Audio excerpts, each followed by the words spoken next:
ಓಂ ಶ್ರೀ ಗಣೇಶಾಯ ನಮಃ. ಓಂ ಶ್ರೀ ಗುರುಭ್ಯೋ ನಮಃ. ಓಂ ಶ್ರೀ ಸರಸ್ವತೇ ನಮಃ. ಮಾತೃದೇವೋಭವ. ತತ್ವಮಸಿ ಚಾನಲ್ ಪ್ರೇಕ್ಷಕರಿಗೆ ನಿಮ್ಮ ವೆಂಕಟರಾಘವನ್ ಮಾಡ್ತಕ್ಕಂಥ ನಮಸ್ಕಾರಗಳು. ಪ್ರೇಕ್ಷಕರೇ, ಇದು ಉಡುಪಿ ನ್ಯೂಮರಾಲಜಿ ಆ್ಯಂಡ್ ಅಸ್ಟ್ರಾಲಜಿ ಕಾರ್ಯಕ್ರಮ. ನಿಮ್ಮೆಲ್ಲರ ಸಹಕಾರದಿಂದ ನಾವು ಪ್ರತಿ ತಿಂಗಳು ಯಶಸ್ವಿಯಾಗಿ ಈ ಕಾರ್ಯಕ್ರಮವನ್ನು ನಡೆಸ್ಕೊಂಡು ಬರ್ತಾ ಇದ್ದೀವಿ. ಈಗ ಜನವರಿಯಿಂದ ನಾವು ಜೂನ್ವರೆಗೆ ಫಲಾಫಲಗಳು ಯಾವ ಥರ ಇದೆ ಅಂತಕ್ಕಂಥ ಒಂದು ಎಪಿಸೋಡ್ಸನ್ನು ನೀವು ನೋಡಿದ್ರಿ. ಈಗ ಮಾಡ್ತಾ ಇರ್ತಕ್ಕಂಥ ಎಪಿಸೋಡು ಜುಲೈಯಲ್ಲಿ 2025 ಜುಲೈಯಲ್ಲಿ ಗ್ರಹಗಳ ಫಲಾಫಲ ಯಾವ ಥರ ಇದೆ, ಗೋಚಾರ ಫಲ ಯಾವ ಥರ ಇದೆ. ಮೊದಲನೇದಾಗಿ ಕ್ವಿಕ್ಕಾಗಿ ಗ್ರಹಗಳು ಗೋಚಾರದಲ್ಲಿ ಎಲ್ಲೆಲ್ಲಿದೆ ಅಂತ ನೋಡ್ಕೊಂಡು ಬರೋಣ ಬನ್ನಿ. ಯಾಕಂದರೆ ಗ್ರಹಗಳು ಎಲ್ಲಿದೆ ಅಂತ ನಮ್ಗೆ ಗೊತ್ತಾಗಿಲ್ಲ ಅಂದರೆ ನಾವು ಅದರ ಬಗ್ಗೆ ಫಲ ಕೂಡ ಹೇಳೋದಕ್ಕೆ ಕಷ್ಟ ಆಗುತ್ತೆ. ಮೊದಲನೇದಾಗಿ ಸೂರ್ಯ ಭಗವಾನರು 16ನೇ ತಾರೀಕು ಕರ್ಕಾಟಕ ರಾಶಿಯಲ್ಲಿ ಪ್ರಯಾಣ ಮಾಡ್ತಾ ಇದ್ದಾರೆ. ಕರ್ಕಾಟಕ ರಾಶಿಯಲ್ಲಿ ಆಲ್ರೆಡಿ ಬುಧರಿದ್ದಾರೆ. ಸೊ ಅದರಿಂದ ಕರ್ಕಾಟಕ ರಾಶಿಯಲ್ಲಿ ಬುಧ ರವಿ ಒಟ್ಟಿಗೆ ಇದ್ದಾರೆ. ನೆಕ್ಸ್ಟು ಕುಜ ಭಗವಾನರು ಆಲ್ರೆಡಿ ಸಿಂಹರಾಶಿಯಲ್ಲಿ ಜರ್ನಿ ಮಾಡ್ತಾ ಇದ್ದಾರೆ. ಕೇತು ಒಟ್ಟಿಗೆ ಒಂದು ಸರ್ಪಗ್ರಹದ ಜೊತೆ ಮತ್ತೊಂದು ಸರ್ಪಗ್ರಹ ಸೇರಿಕೊಂಡಿದೆ. ಹಾಗೆ ಶುಕ್ರ ಭಗವಾನರು ವೃಷಭ ರಾಶಿಯಲ್ಲಿ ಸ್ವಂತ ಮನೆಯಲ್ಲಿ ಪ್ರಯಾಣ ಮಾಡ್ತಾ ಇದ್ದಾರೆ. ಸ್ವಂತ ಮನೆಯಲ್ಲಿ ಒಂದು ಗ್ರಹ ಇದೆ ಅಂದರೆ ಅದಕ್ಕೆ ದಿಗ್ಬಲ ಇರುತ್ತೆ. ಆ ಗ್ರಹ ಫಲ ಕೊಡುವಾಗ ಹೆಚ್ಚಿನ ಫಲವನ್ನು ಕೊಡೋದಕ್ಕೆ ಶಕ್ತರಾಗಿರುತ್ತೆ. ಯಾವ ಗ್ರಹರು ಮಿತ್ರ ರಾಶಿಯಲ್ಲಿ ಸ್ವಂತ ರಾಶಿಯಲ್ಲಿದ್ದರೆ ಆ ಗ್ರಹರು ಹೆಚ್ಚಿನ ಶುಭ ಫಲ ಕೊಡ್ತಾರೆ. ಯಾವ ಗ್ರಹರು ಶತ್ರು ರಾಶಿಯಲ್ಲಿ ನೀಚವಾಗಿದ್ದರೆ ಅಧಮ ಫಲಗಳನ್ನು ಕೊಡ್ತಾರೆ. ಹಾಗಾದರೆ ನೆಕ್ಸ್ಟು ಗುರು ಭಗವಾನರು ನೋಡೋಣ ಬನ್ನಿ. ಗುರು ಭಗವಾನರು ಇತ್ತೀಚೆಗೆ ತಮ್ಮ ಸ್ಥಾನ ಬದಲಾವಣೆ ಮಾಡಿದರು. ಮಿಥುನ್ ರಾಶಿಯಲ್ಲಿ ಬುದ್ಧಿವಂತಿಕ ರಾಶಿಯಲ್ಲಿ ಒಂದು ವಿದ್ಯಾಕಾರಕ ಗುರು ಕೂತ್ಕೊಂಡಿದ್ದಾರೆ. ನೆಕ್ಸ್ಟು ಶನಿ ಭಗವಾನರು ಮೀನರಾಶಿಯಲ್ಲಿ ಮಾರ್ಚ್ ಕೊನೆಯ ಭಾಗದಿಂದ ಮೀನರಾಶಿಯಲ್ಲಿ ಅವರ ಜರ್ನಿಯನ್ನು ಮುಂದುವರಿಸಿದ್ದಾರೆ. ರಾಹು ಕೇತು ಇತ್ತೀಚೆಗೆ ಅವರು ಸ್ಥಾನ ಬದಲಾವಣೆ ಮಾಡಿದ್ದಾರೆ. ಕುಂಭರಾಶಿಯಲ್ಲಿ ರಾಹು ಇದ್ದರೆ ಸಿಂಹರಾಶಿಯಲ್ಲಿ ಕೇತು ಭಗವಾನರಿದ್ದಾರೆ. ಜುಲೈ ತಿಂಗಳಲ್ಲಿ ಕೊನೆ ರಾಶಿ ಮೀನರಾಶಿ. ಇದು ಮೋಕ್ಷ ರಾಶಿ, ದ್ವಂದ್ವತ್ವ ಇರತಕ್ಕಂಥದ್ದು, ಡ್ಯುವ್ಯಾಲಿಟಿ ಇರತಕ್ಕಂಥ ವ್ಯಕ್ತಿತ್ವ ಇದು. ಈ ರಾಶಿಯವರೆಗೆ ಜುಲೈಯಲ್ಲಿ ಸ್ವಲ್ಪ ಚೇತರಿಕೆ ಇದೆ. ಆಲ್ಮೋಸ್ಟ್ ಅಲ್ಲಿ ಪರವಾಗಿಲ್ಲ ಅಂತಲೇ ಹೇಳ್ಬೋದು. ಗುರುಬಲ ಇಲ್ಲ ಅಂದರೂ ಕೂಡ ನಿಮಗೆ ಸ್ವಲ್ಪ ಒಳ್ಳೆಯ ವಾತಾವರಣ ಇದೆ. ಹೌಸ್ ಆಫ್ ಇಂಟೆಲಿಜೆನ್ಸಿಯಲ್ಲಿ ರವಿ ಮತ್ತು ಬುಧ ಒಟ್ಟಿಗೆ ಇದ್ದಾರೆ. ವಿದ್ಯಾರ್ಥಿಗಳಿಗೆ ಅನುಕೂಲವಾಗಿರ್ತಕ್ಕಂಥದ್ದು, ಸ್ಟೂಡೆಂಟ್ಸ್ಗೆ ಒಳ್ಳೆಯ ಸ್ಕೂಲು ಕಾಲೇಜ್ಗೆ ಎಂಟ್ರಿಗೆ ಅನುಕೂಲ ಮಾಡಿಕೊಡ್ತಕ್ಕಂಥದ್ದು. ಅದು 6ನೇ ಮನೆಯಲ್ಲಿ 2 ಪಾಪಗ್ರಹರು ಜೀವನೋಪಾಯಕ್ಕೆ ಉದ್ಯೋಗಕ್ಕಾಗಿ ನಿಮ್ಗೆ ಹೊಸ ಅವಕಾಶಗಳನ್ನು ಕ್ರಿಯೇಟ್ ಮಾಡ್ತಾ ಇದೆ. ಶತ್ರು ನಿರ್ನಾಮವನ್ನು ಮಾಡ್ತಾ ಇದ್ದಾರೆ. ಕೇತು ಮತ್ತು ಕುಜ ಒಟ್ಟಿಗೆ ಇದ್ದಾರೆ ಅಂದರೆ ಶತ್ರು ನಿರ್ನಾಮ ಆಗುತ್ತೆ. ಆದರೆ ನೀವು ಮಾತ್ರ ಜಗಳ ಮಾಡ್ಕೊಳ್ಳೋಕೆ ಹೋಗಬೇಡಿ, ಮಾತು ಬೆಳೆಸ್ಕೊಳ್ಳೋಕೆ ಹೋಗಬೇಡಿ. ಯಾಕೆಂದರೆ ರಾಶಿಯಲ್ಲೇ ಶನಿ ಭಗವಾನರಿದ್ದಾರೆ. ನೀವು ಮಾಡೋದು ನಿಮ್ಮ ಆಲೋಚನೆಗಳನ್ನೆಲ್ಲ ಅವರು ಗಮನಿಸ್ತಾ ಇರ್ತಾರೆ. ನೀವು ತಾಳ್ಮೆ, ಭಕ್ತಿ, ಸಂಯಮದಿಂದ ನಡ್ಕೊಂಡಿದ್ದರೆ 7 ಶನಿಕಾಟದಿಂದ ಆಚೆ ಬರ್ತೀರಿ.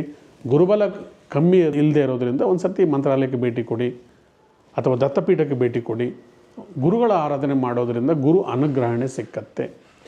3ನೇ ಮನೆಯಲ್ಲಿ ಶುಕ್ರ ಭಗವಾನರು wonderful.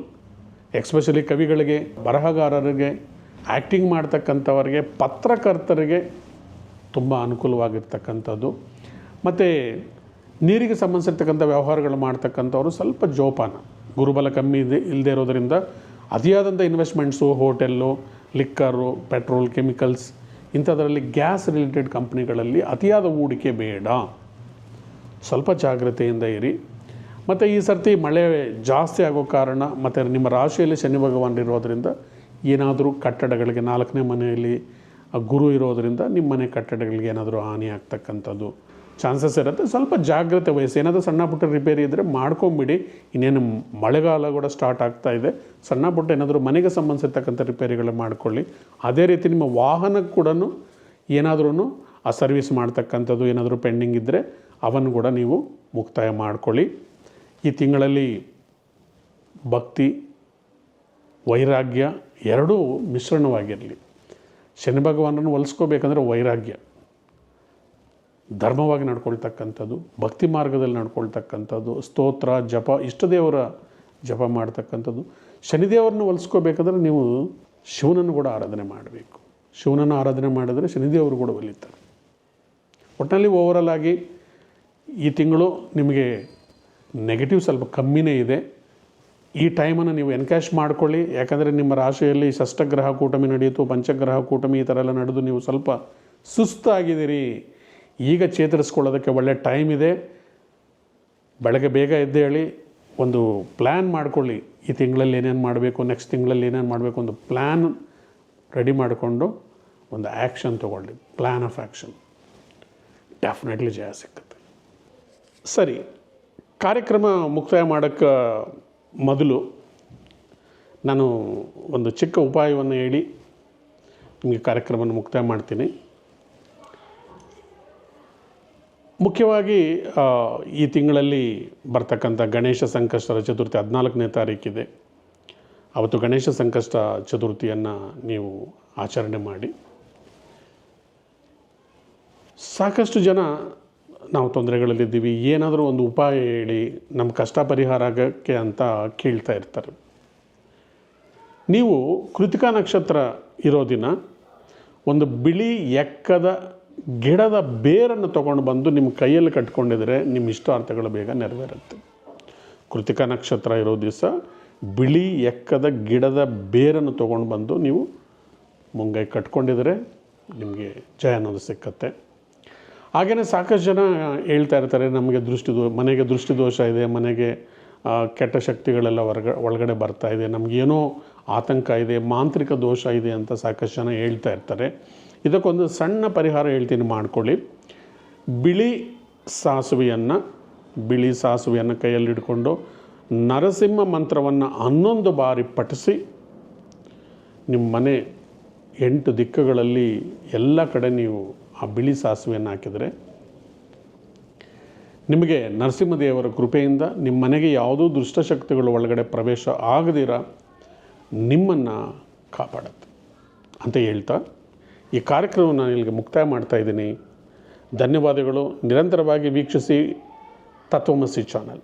Thank you very much.